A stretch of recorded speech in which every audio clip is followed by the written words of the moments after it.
high school for like over a decade is very hard. It's a big challenge. I also saw something recently saying as people, they get older, they have less patience for learning new things because they feel like they have less time. Like when you're young, you have all the time in the world. When you're older, yeah, you don't feel like you have all the time in the world. I don't want my fridge being able to order stuff from Amazon. I know, if I ever have kids and they're just gonna be like, I ordered more spaghetti. I ordered more, what's that drink that everybody was obsessed with? Armani, Amani, a wally, Alani. I ordered more Alani energy drinks for the fridge because we ran out. I don't know, that was the one that like people were buying because it was like rare. It was like the witch's brew one or something. I don't know, I don't drink energy drinks. I just remember watching a video about how people were like buying out like crates of like the Alani witch's brew. Will Smith video eating sketty. Hey Frank. Hey Frank.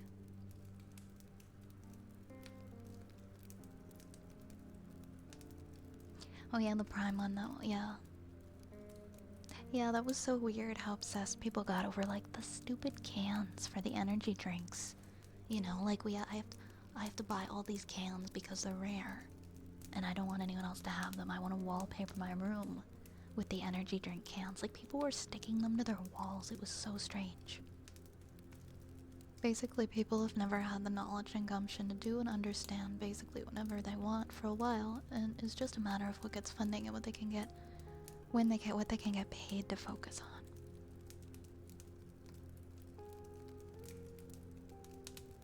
Especially when you feel like you have less time, right?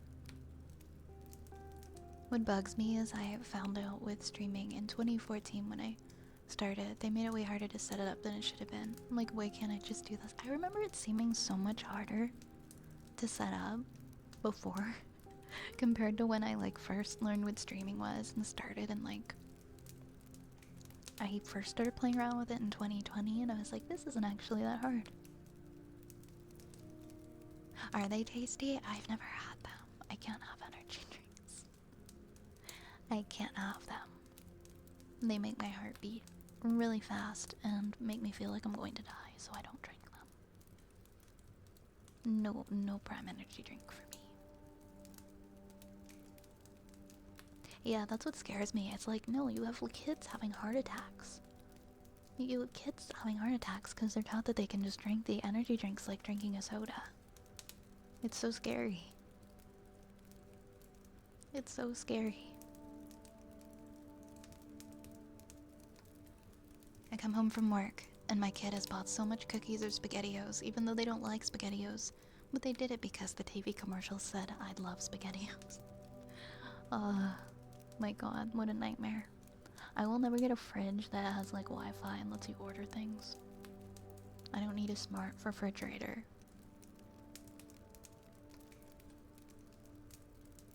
Did they recall the Stanley tumblers to LED?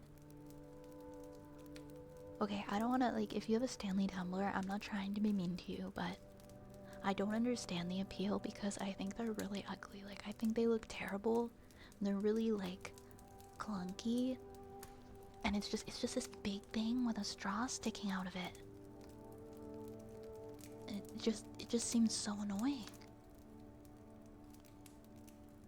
And I think they look horrible. And I don't get it. Like, I guess, like, not in general, but I guess I just think that they look ugly for, like, the fact for how much they cost and, like, how they're treated like they're so much more special than, like, any other tumbler. Like, isn't that good looking of a design? It's not even particularly original. I've just never liked, I never liked those, the ones with the straws sticking out of them. Like, I never liked the look of them. I thought they looked weird. I just like, it needs to have a lid. Anywhere where my mouth is gonna go on the cup or on the thing, like, I don't want it to be exposed to air. I don't want to just sit it somewhere and then, like, somebody, like, touches my straw or, like, Maybe that's why. I think it's a little germy. Mochi, thank you so much for the follow. Hello, welcome in. Mwah, mwah, mwah, mwah.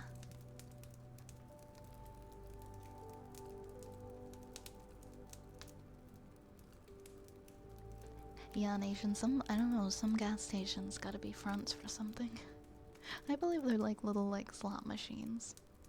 Little slot machines in some of them. I think I actually did see one that had slot machines, but I think I have been to ones with slot machines before a long time ago. And there's like an addicting, I think I did hear about like a really addicting energy drink. I know metal straws, they don't feel great on your teeth. You have to be careful with them. Making it so our appliances can connect to the Wi-Fi means that when you try to defend yourself by knocking your fridge on top of the Terminator, now you also have to fight the fridge. Oh my god. I just bought a couple really cheap big old metal water bottles at Costco and I've been using them for years. Yeah, that's all you need. That's all you need. All my appliances are reclaimed junkyard finds from the 40s and 50s. What? They still work as intended and are arguably better. Definitely. Definitely, because they're built to last. They're built to last.